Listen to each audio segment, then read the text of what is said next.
We are live, and welcome to um, this is going to be a interesting discussion around the background inspirations for NeuroCreative Recollections, the book I've published recently, and yeah, really excited to be here with Emma Palmer or Emma Oldershaw, the author, who's in our book writers circle, and with Kay Reeve, our book mentor, that helped us to both produce, publish, and uh, create, produce, and publish both our books in less than 90 days.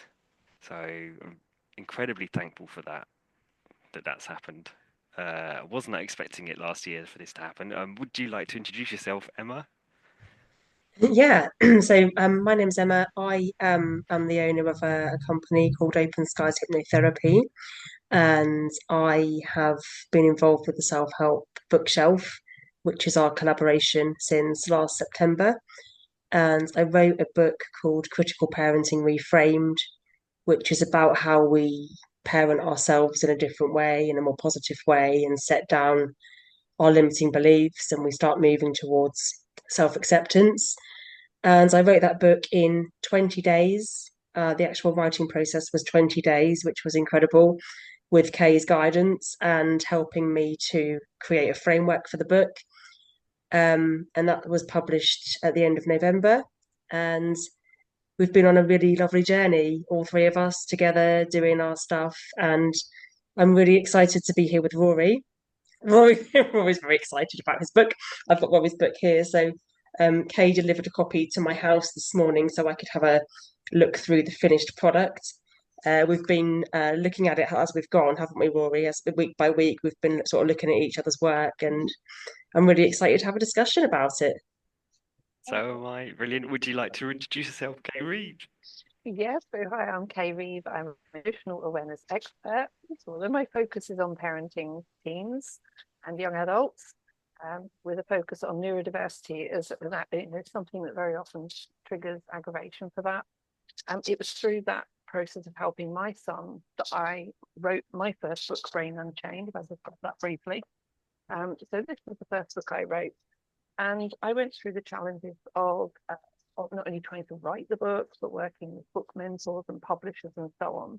But after that, it's like, well, I want to write more books, but it's a very expensive process to go through the publishing. And as I wrote more books and I got familiar with the process, I thought, I really want to be able to work and support other authors. But more specifically, I really wanted to work with coaches and therapists and mentors and trainers who are looking to write self-help books, to self-publish them in the well-being sector. And it was about July time last year, I met Rory online. And when we started to talk, and he was coaching me to do with neurodiversity, and this conversation came out about the book. And Rory was saying, oh, but, I keep thinking about writing a book. I have no idea where to begin. And so the coaching ended up going both ways from there. And I ended up supporting Rory, and I sent a bunch of messages out to people and said, who wants to write a book? And Emma's like, me. So Emma and Rory became the founding members of the group with me, and we got the self-help bookshelf off the ground in about September. And the plan was to try and have the books out in time for Christmas. And I think it was like 31st of November, very, very beginning of December, like the books were there, they were released. But it takes time for it to go through a little bit of a process before we could really do this official launch. And because they're self-help books, we didn't want to put this launch just before Christmas. And so now it just seemed the perfect time, the time of year when people have wound down and they're looking for a way forward this year. And so now Emma's had her book launch last week. Rory's is tomorrow. So we are going to be celebrating that from different locations tomorrow. But honestly, I am so proud of the work both of you have put in and supporting me as well. But it was so great to be able to take what I'd already learned and utilize that, not just to repeat it for myself, but to get these two incredible books out here that are there to support other people. And I am just so proud of the work you've both done, because they went in with such strong intention to get these books done and to work side by side in collaboration.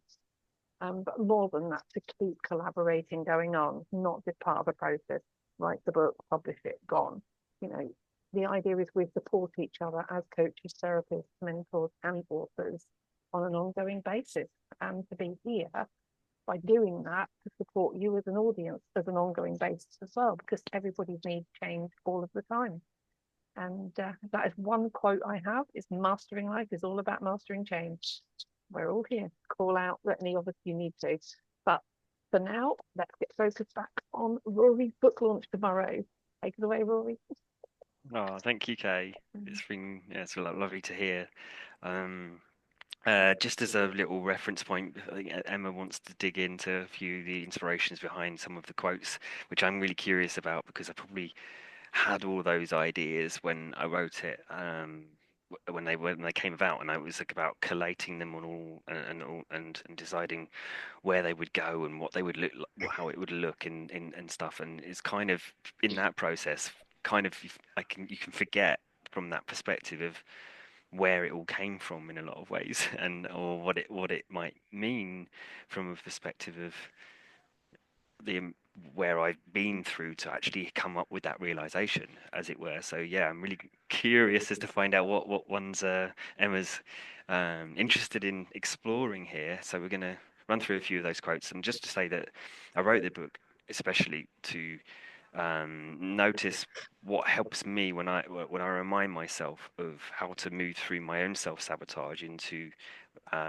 taking actions on the vision that I want for myself and the business, and helping others with neurodiversity, with their own self-sabotage. But self-sabotage can mean so many things, but causing self-doubt, then it can mean addictions to things to want to feel better from the self-doubt, and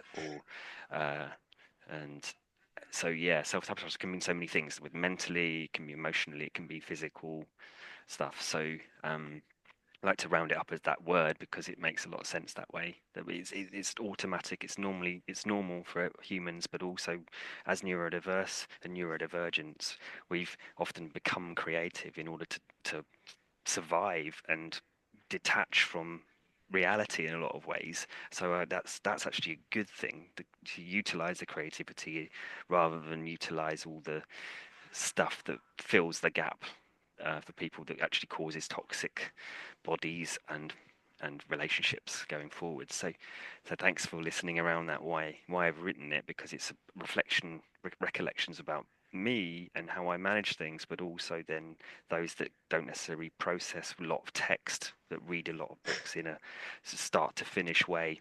This is a more of a way to express those ideas, and what I like to say is less words, more flavor. So yeah, I can't wait to dig in a little bit here. I had that one in the next book as well. Less words, more flavour.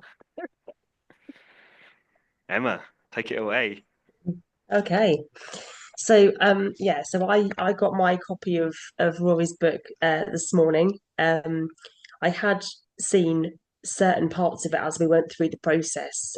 He would share certain quotes, but there were a few, in fact, there were quite a few that I think as a therapist, I was really interested in, particularly because they do echo the things that I see in my therapy room, or in this case, the things I don't see.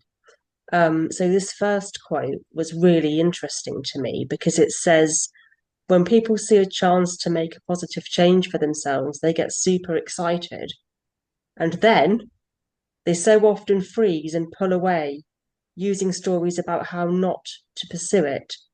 There's a deep subconscious feeling that they will lose a fundamental part of who they are when making that change. And I thought that was really interesting because I think, particularly in therapy, what I see a lot is clients phone to make an appointment, or they inquire and they're very excited. Oh, yes, I'm definitely coming. Yes, it's brilliant. And then they don't turn up, or they cancel the appointment, or I never hear from them again and they fall off the radar. And there was a lot around that kind of pulling away and being almost scared to make that change. And I wondered, Rory, what your own personal experience of that might have been. Mm, thank you for asking that. And yeah, it's certainly what comes up for me. The word procrastination gets bantered about quite a lot, which is it's a big thing. You know, it can be seem very subtle uh, in terms of, but the idea is that, you know, that sense of just where I would not realize I didn't feel like I knew how to communicate my ideas, so I was very reserved in group conversations, and and I would go to like social events and either be like DJing in the corner or something like that, and it was something very safe for me to do because I could just be with people and non-verbally communicate through the music, and then people would come up to me and say, "Oh, I like this tune," or "I like that tune," and that would be great. That'd be my way of connecting with people and sharing some experience without um, having to try to speak in a lot of ways. And I come back from things wishing I'd connected with people verbally because I didn't know why I couldn't do that. I just thought, oh, I'm just more of an artist. So, um, but the point being, like, around that quote of getting excited by things is the seeing the possibility and playing around with possibilities, and oh, I could do this or I could do that, or I could learn to play the flute, or I could go and um, learn to be a chef, or whatever it is. But that excitement of whatever it is that is different to us, we're suddenly reminded as soon as we go, oh, I like this is not what I am now. So if I'm not this now, then I identify with that. I entertain the identification of that desired reality. But then I would then I would notice afterwards, and it's through the coaching, learning about coaching and being coach myself in these processes to realize about identity and how much it locks onto us as a sense of, oh, but you're not that. So who do you think you are to be that, or whatever else that comes up around that place? But what I noticed that when people say, "Oh, I'd love to do that," but they pull away. For me, it's that sense of um, that to learn something new doesn't mean that we lose who we truly are in the first place. But what we Hmm. get scared of is losing something that isn't us anyway in the first place, and it's actually the bit that stops us or holds Yeah. us back. So because people haven't experienced that sense of, I'm going to learn this and do it till I've done it. Boom, I did it. I did that. I was very lucky. I did that from an early age. I picked up the guitar and envisioned myself wanting to play the guitar until I was really, really good, and I was able to have the space and the time to do that. So I did that for 8 years, played the guitar, and then I was in bands and I could play the guitar really well. So some people haven't experienced that. So if they go, well, if I learn this, then who will I who will I be if I become that? And people Hmm. think it, but then what shows up again, this is the last point on it, is that what shows up is the mindset that comes from either or, that we're constantly said, well, if it's not this, then it's this. Mm. And so, like, that's that right or wrong thing, the automatic right or wronging of things. So if someone's like, I want to do this, and this is right, then I'm reminded of the wrong.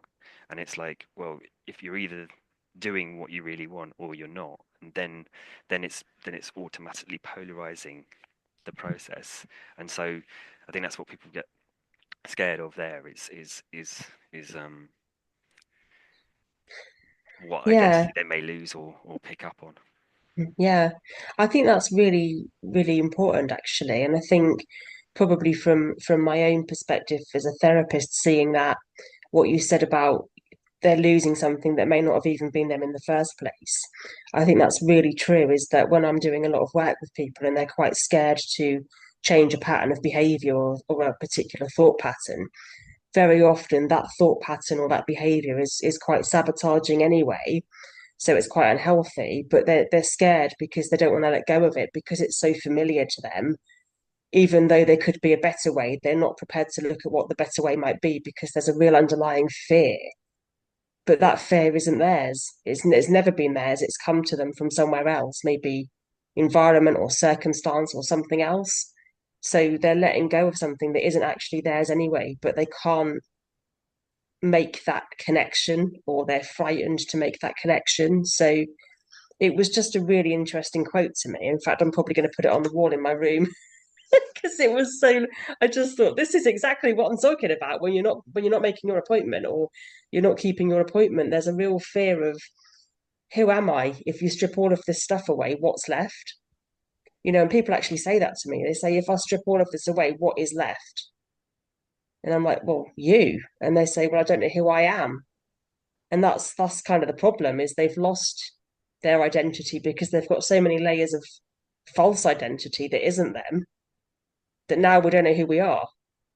And that's really difficult. So And in, also the other point, I guess, that was really interesting that you said about verbal communication was really interesting, because a lot of people find that really hard, and especially in a therapy setting, it's very hard to communicate verbally.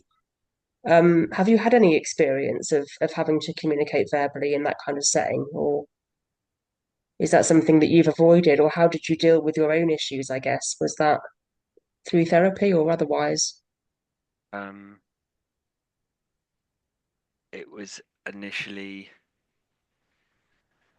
it was coaching, but it had a very Okay. big therapeutic effect. So it was Oh, more, it was the what I've actually learned myself when I learned the coaching route. I went down the more multiple brain integration techniques. So it's taken through a lot of excellent. NLP work and meditative work around who I was and who I wasn't, and luckily I was guided well to be in that space of questioning everything from a Mm-hmm. space from and then building on that, and like it is like clearing the cobwebs to be able to go, actually that will still be there. I can actually look back and it's all still there. So it's not about losing it, it's just about forgetting about it enough that Mm, it doesn't come up anymore, to go, I can learn this and be this yeah, as well, and actually focus on it without that going, no, think about me, carry on thinking about me, carry on thinking. It's like, yeah. yeah, So I've just yeah. it's mental muscle growth, I think, that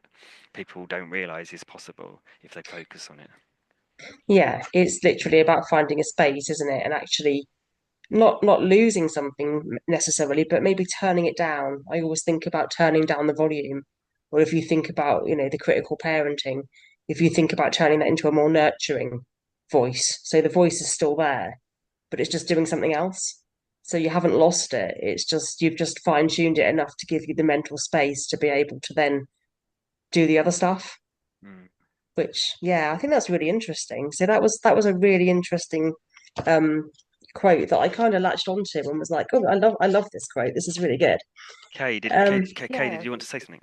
yeah, before we move on, I just think there is a perfect example here that would be smart not to overlook. When you're talking about people embracing new identity and change, and like you say, how do you let go of the old identity without losing yourself? There's three perfect examples on screen here. Rory was in music and went to osteopathy, then went on to being this neurodiversity and creative flow coach. And that is a massive change in itself for each of them. And that's exactly what we're talking about here. And the same with Emma, from legal backgrounds to being trauma therapist. And again, myself from administrative backgrounds, being emotional awareness expert. And we've all been through that process. So we all understand the difficulty. At what point do you stop saying, I am that person, and start saying, I am this person with a new title, for example?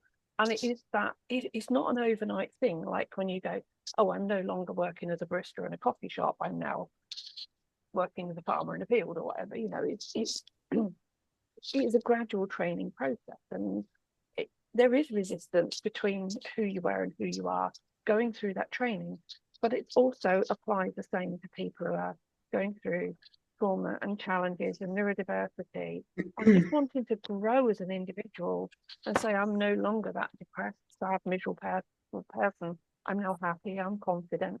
And it's the same process, but we all get it. We've all done it. So yeah, great topic. Thanks. Yeah, All right. really interesting, really interesting. And that probably leads quite well into the next quote actually that I've got. So, and I think that's really important is it's not an overnight thing and you don't lose anything. So I think when I was 40 was when I decided to become quite open about my sexuality, which was always who I was.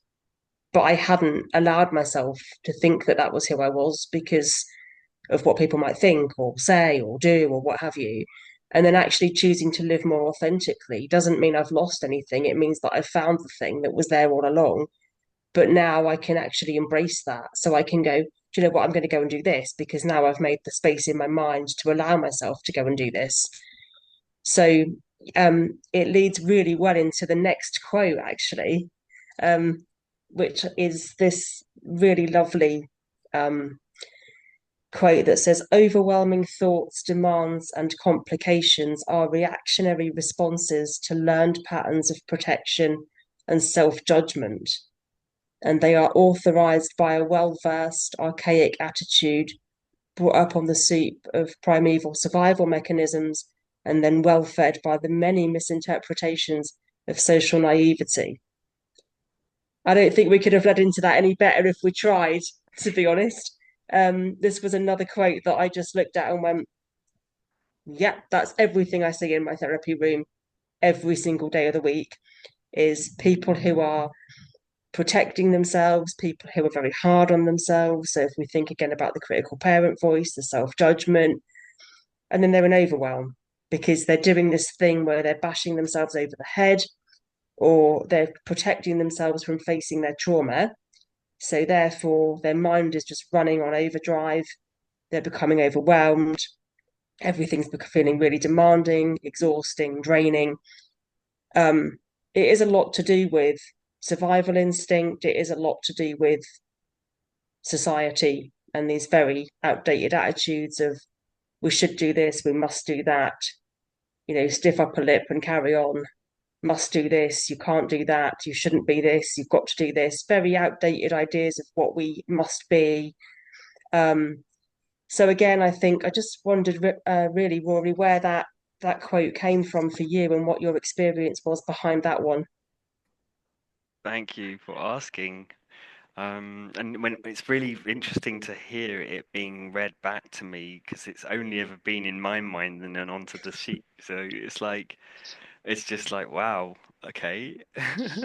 uh, and um, the word I thought, that literally did. I did think about that what particular one took about a year's worth of thoughts processes to come to how to actually describe that. Um, Wow. Okay. because of the breakdown of what factors are adding to all of this, and to explain it in a way in which is understandable without it just being like, why am I feeling like that, or why am I feeling like this, and the what I latch onto, which helps me to remind myself that because it is about remembering to stay blameless around all of this. Because the whole point of that quote is to say it's not um, anyone's fault. It's like an amalgamation, or maybe one person, one time in the Wild West, in our minds, or in the past, where someone chose to choose, create a sense of I've got the power and I'm gonna feed into this thing around society, the evil, whatever evil is, or that concept of even evil and whether it actually exists or not is a big argument in itself. So, but the idea being that to remove the morality and the blame from it. I love the word social naivety because it's it's not a case of if anyone individually wouldn't wake up and say, yay, I really want everyone to feel completely stressed and separate and to be fighting over everything, and to you know uh, how do I put it, it it's like as soon as there's an awareness, like I also like to say, awareness equals choice. So as soon as we get a level of awareness to it, we can then have the choice about what to do with that. Whereas, like before, years ago, I would only have the level of awareness of, again, knowing that I could go and play music and I would feel good, and it would be a really nice release and a social connection, and that would be the my level of awareness of how to actually interact with people in life, and that kept me going. So that was the amount of intelligence that I had was the best way I could cope with it all, and that worked. And I was really happy doing that until everything caught up with me, and that I wanted something more, and you didn't want to just believe that that was it. So realized I wanted to learn more things, to become more aware of more information, to be able to then make better choices. And so I like the word in social naivety because it's like Chinese whispers. I think that's what you also um, uh, I see that as part of your frameworks as well, isn't it, Emma? To that sense of where these whispers have come from in terms of the critical parenting, and where how we'd speak to how the shadow self kind of speaks to itself and all that kind of stuff. To realize that it is naive because it's not out of choice. Even if it looks like it's someone's choosing to go, oh, the weather's shit today, or the they did this to me. Yes, there's situations where things can be really upsetting, and it feels like someone's controlling a particular situation. At the end of the day, the more awareness we have to realize that we can still have the choice to not react and feed it back into the system again. So, so it's that sense of where does it stop and where does it start in terms of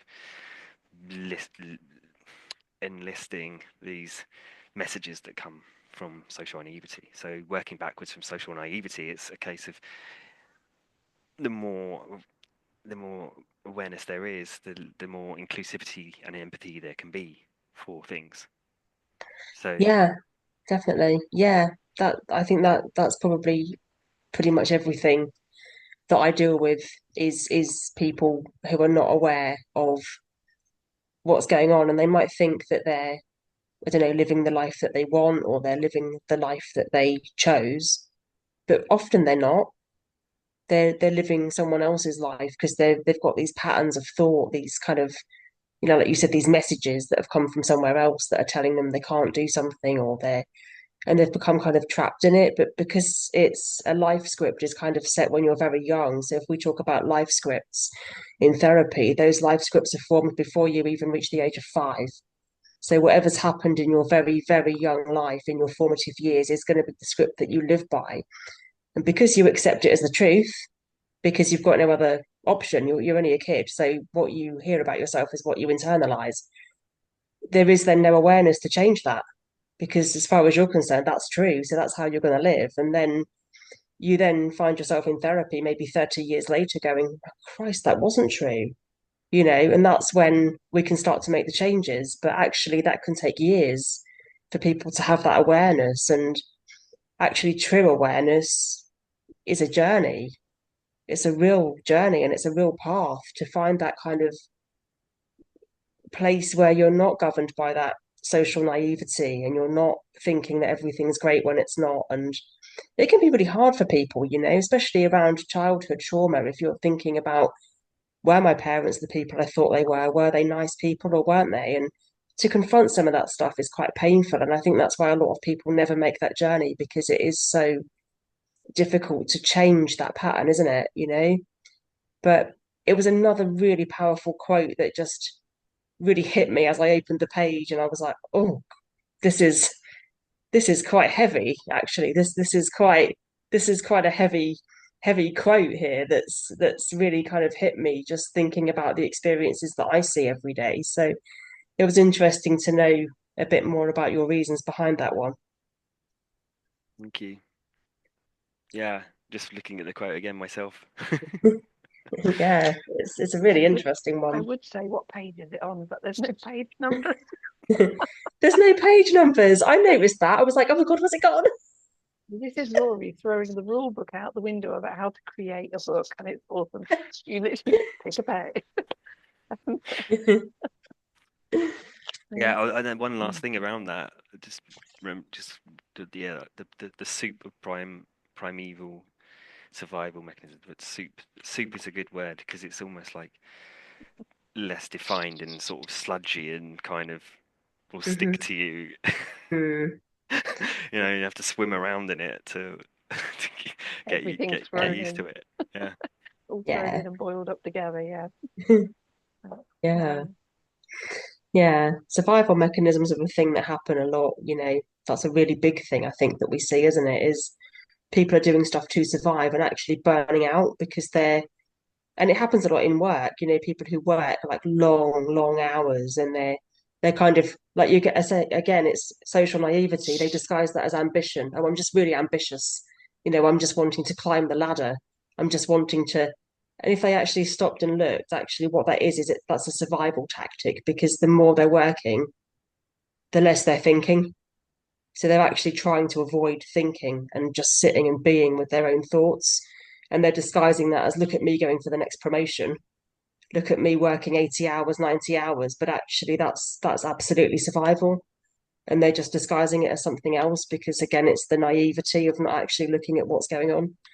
So that was a really interesting quote again that I just looked at and there was so many layers to that one. I felt that could really be helpful if you delve into that.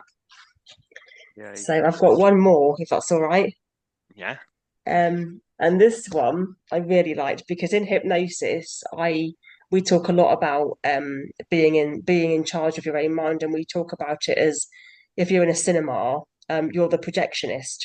So you're the projectionist of your own mind, and we actually do a lot of scripts around going into the projection room and changing what's on the screen. So when I saw this one, everyone is an actor in their own real life play. The question is, whose script and plot do you want to follow, study, and star in as the leading role?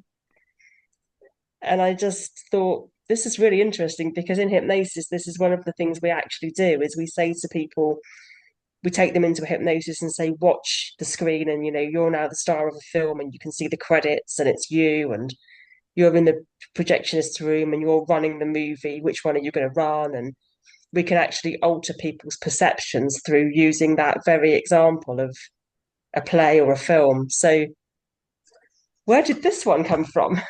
Good point.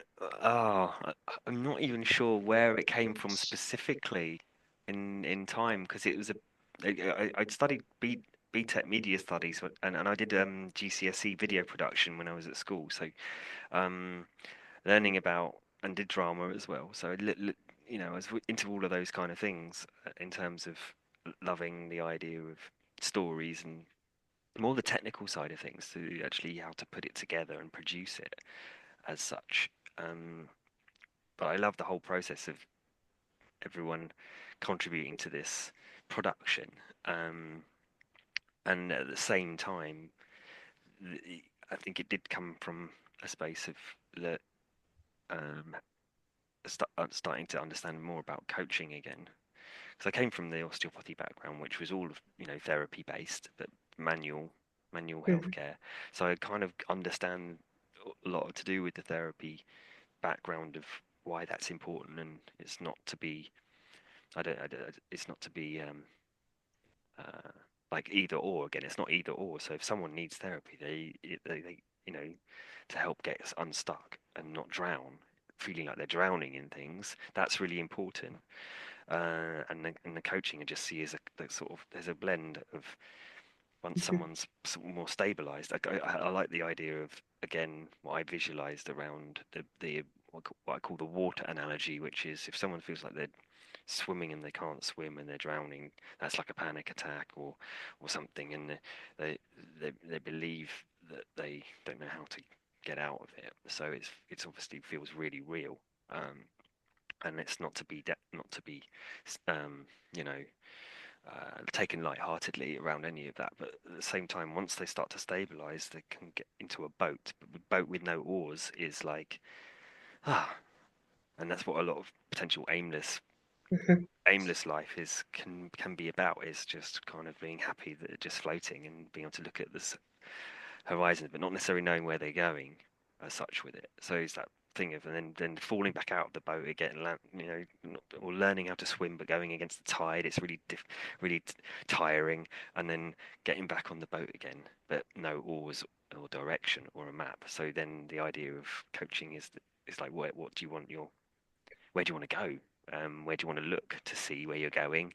And start to get the oars, and even that, once you get oars, that's like it's a lot of effort to start going in that direction. But then you can then go, okay, well, now you can learn how to create sails and use the wind of change and things that are difficult to actually know where you're going, and use that energy of the wind trying to push you one way, and actually use it to say, I'm still going this way, but that energy is pushing me even further forwards towards it. Hmm. um the reason why I'm saying all that is it's that an imaginative process of being able to disassociate from it being real, and Hmm. feeling real and believing everything is real is actually really useful. Like you say, when you help people to realize that too, to disassociate enough to go, okay, I can now look at my situation, not judge it Hmm. enough Yeah. to go, what do I want to do going forwards? Um, and so the quote being that, um, that it's not just about, hey, what do you want to do, and creating that life and what does it look like, but actually realizing that the the outcome can be also planned to a point of playing that role. And that comes back into what we discussed before about changing identity and choosing identity and going, I want to be this. But actually, if we're in the film and we've designed it and we're that person, we are acting it so that it then comes about. And that's the only times that I've actually managed to make those shifts. Learning the guitar, I was like, I am a guitar player. I didn't, or maybe I was thinking I wasn't necessarily. I've learned now that you can say affirmational things like, I am a phenomenal coach, or I am this, or I am that, even if I don't feel like it so much. That's the where you've got the oars and it's struggling, but actually it's that's the important bit, to go, I am this character, and this is how I want to react in these situations, and this is who I want to meet, and then I can look out for it. So then I can look out for those people that I want to meet and recognize that that's part of my play, that's part of this, and that's part of that, rather than like, I want to buy a car, and then walking around looking at all the cars in the whole world would be too much, because it's like, it's not specific enough. It's like, No. let's design it, and that's where it comes back to the coaching element of creating a playful way of doing that process, and separating, and then jumping back in to the plot and not losing the plot. Almost like back to the first one, isn't it? About the re-identifying, but finding your way initially and getting out of that feeling of being lost. Hmm. Yeah.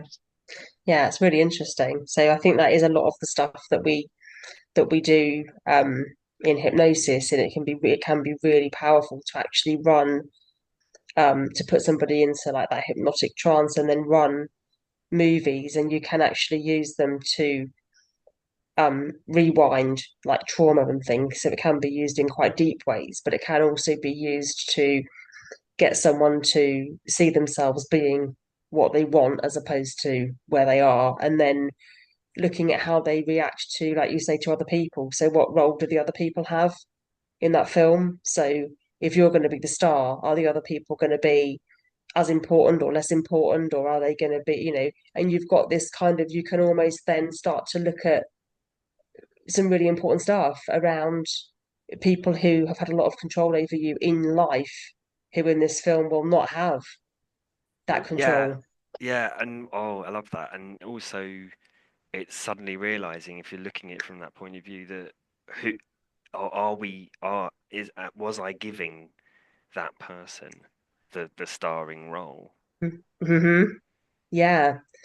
And again, that feeds back to critical parent in a lot of ways. Are you giving your critical parent the starring role when actually that's again self-sabotage, isn't it? Because you're giving them the starring role, and that's really unhealthy for you because they are running your film and they're directing your film, but you should be directing your own film.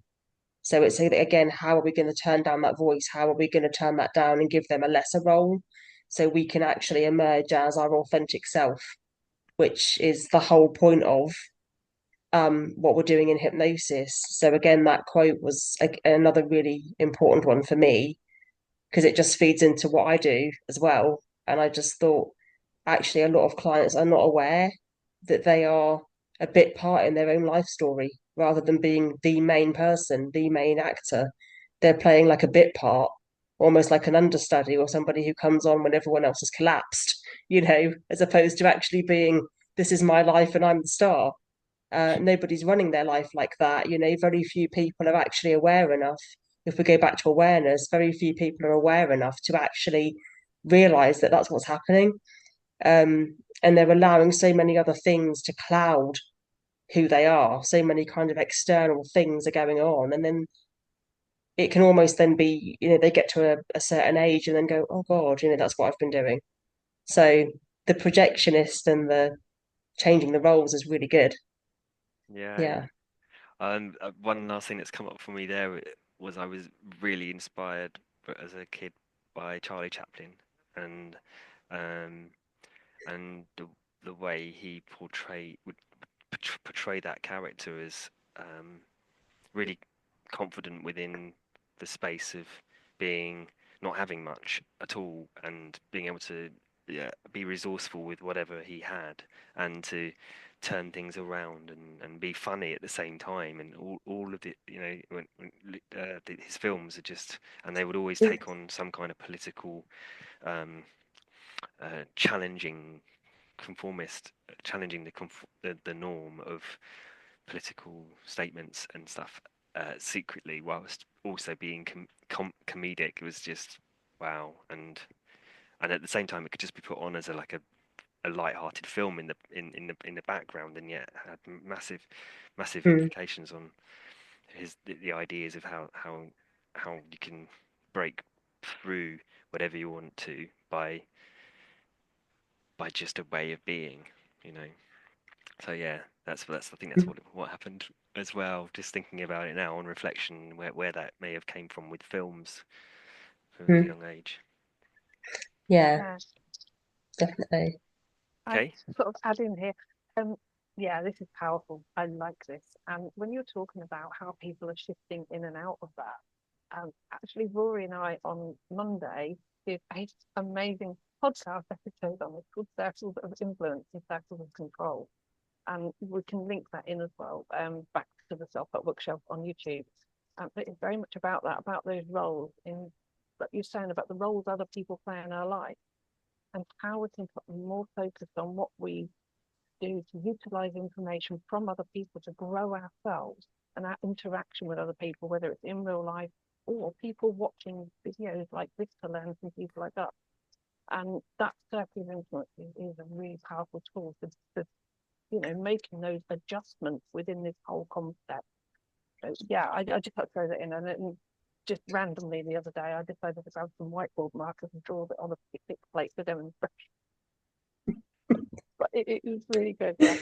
So, but no, that's really powerful topic. I can't believe that one little quote has just turned into all of that today. That's amazing. And on top of all of that, you two can both also now say, I am a published author. I am a successful author. You have launched your book as well. And Hmm. yeah, all the I am stuff and working on the self. Amazing. Yeah, this is great, Rory. It is great to hear actually Emma's doing such a great job tonight in drawing this information out rather than, because me, I've read through every page of this when helping Rory edit and format. But it's nice to hear Emma's take on it from a therapy point of view tonight, and really extracting the information, which shows your level of skill as a therapist as well, Emma. So well done, both. Yeah, this is incredible. Oh, I'm going thank to sit you. back and listen again. Yay. Thank you. Amazing. Yeah, it is amazing. And I think, yeah, I think for me, like the inspiration, like you were talking about, your inspiration was Charlie Chaplin, and actually looking at his power that he had and his level of skill. I think if I go back to when I was 3 or 4, my absolute inspiration for somebody who is very much the star of his own life for me was Boy George back in the 80s, when he was coming out and really trailblazing in an environment where it was very dangerous for him actually to do what he was doing. We weren't as tolerant then as we are now, and in fact, we're still not overly tolerant in some respects towards um, the LGBT community. But actually, the level of trailblazing that he was doing by coming out on TV in makeup with long hair and skirts, and actually not being frightened to say, "This is me, and I'm very much the star of my life, and you can like it or lump it because I'm doing my thing." To me, that was my inspiration to actually say, do you know what? If he can do that, then I'm not going to be scared to do what I want to do. And again, it's just another demonstration, isn't it, of actually what we can look at and what we can take from other people in terms of, are they going to have a positive effect on us or a negative one? And people could look at him and go, actually, we don't like him, and he shouldn't be doing this and he shouldn't be doing that. But he's got such a positive effect on a lot of people because he's been very much the star of his own show and being able to go out and do that stuff. So yeah, it's really interesting when you think about the people who are kind of on the periphery and then the people who are bang in the middle just doing their thing. And he was probably my main kind of inspiration growing up, to go, I'd love to be able to live like that. And then I was like, well, I can live like that though. Why can't I? I can. Anyone can. And we can all do exactly what we like, but you just don't always know that you can. So yeah, really interesting. So yeah, these quotes have been great. Thank I you. think, Really. sorry, I think also with Boy George, it was fantastic that, as an example, I mean, not fantastic what happened, but as an example, he showed that you can hit hard times. I remember him serving time and doing community service. I think it was more community service. Mm, And I remember that being in the press about him in his orange boiler suit sweeping up in the streets because of, I can't remember what he'd done, but I remember that being in the media. And mm, yet that was after his fame, and he still came back to fame and even bigger. So it just goes to prove it's not just about what you're going through now is going to be how you always are. mm, And it is about, when you approach anything with the right mindset, there is a brighter future. The mhm. only person that can make that happen is yourself. And if you need help with that, that's why people like us are here. Rory and Emma are experts in their field. Absolutely. Reach out to them. Mhm. And books, buy the books. People buy the books. Buy the books. But yeah, and I think, yeah, I think probably just to echo that, I would say that I have so many clients who are addicted to substances, whether that's drugs or alcohol. And actually, there's a massive stigma around that in society. And we talked about this in my trauma podcasts that I did recently, which are up on the self help channel. There's a real stigma around it. And Boy George being a prime example of somebody who's, been sucked into addiction and has hit hard times. And actually, if we stopped this very judgmental attitude, if we go back to what Rory's quote was saying about this kind of, very archaic attitudes about, one's a junkie, always a junkie, or, oh, just writing them off as scum or trash or people who are worth nothing, that's really not helpful. And these people actually, with the right support, can get their lives back on track and actually achieve great things. And when they come into my room, they are the most intelligent, articulate, lovely people who have literally just fallen off the rails. And we've got these archaic attitudes that Rory was talking about here, this kind of social naivety of people not understanding what is really going on and just saying, oh, just write them off. Well, you've written off a lot of people because there were a lot of celebrities who contributed a lot to this country who have battled addiction. And if we wrote them all off, we wouldn't have a lot of the music we've got. We wouldn't have a lot of the novels and plays that have been written. We wouldn't have all of the contributions to the arts that we've got. So I just wanted to kind of echo that and go back to that archaic attitudes quote as a way to say, can we not write people off? Because actually, with the right support, they can be the most inspirational people that you could ever hope to meet. So yeah, And let's not write self-help them off. authors. Let's not exclude self-help authors in that list as well. What we're all here for. Yeah. Oh, thank you. This has been amazing. And honouring, and I'm really grateful to be in this space chatting about these things and seeing it all come to awareness and fruition.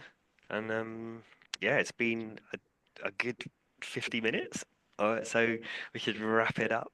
Is there any final words of or thoughts of anything before? Oh yeah, I want to say that the book is going to have I haven't decided about the exact whether to take the price down of the paperback tomorrow, but I think there'll be a special deal on the paperback, and the um, Kindle version will be 99p for a week starting on Monday because of the timings worked out that way.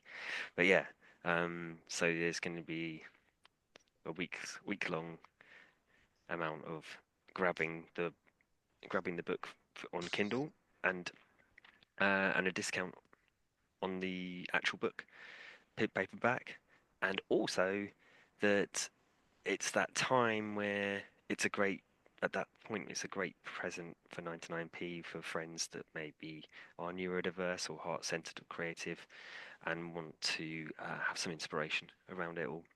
So um, yeah, if there's any self-sabotage going on or they're not taking action on what they really want to create and creating those projects, then maybe this is a really good little present that is not only um, fun but also thought-provoking as well. So thanks for watching, and yeah, we could end it there unless there's any final thoughts. Just don't forget the celebration tomorrow evening at 7 p.m. If you are watching this before 7 p.m. on Thursday, February the 13th, go and find Rory's group. You'll have to remind me the name because we changed it last week. And yeah, the event link is in there. It'll be linked in the self-help bookshop as well. Come join us and seriously support both of them. They've done incredible jobs. And thank you also, I think, to everybody who's a member of the Self-Help Bookshop on Facebook, because without all of you, this wouldn't happen as well. That's really important, that we honour everybody here that supports all of us as authors and in this group. So yeah, well done. That was an incredible interview. And thank you for letting me sit in and listen and join in tonight as well. Been brilliant. Awesome. All right then, we'll sign off and have a awesome time, and yeah, come along to tomorrow for the dance party finale on yeah tomorrow evening as well. Okay, much love. Take care.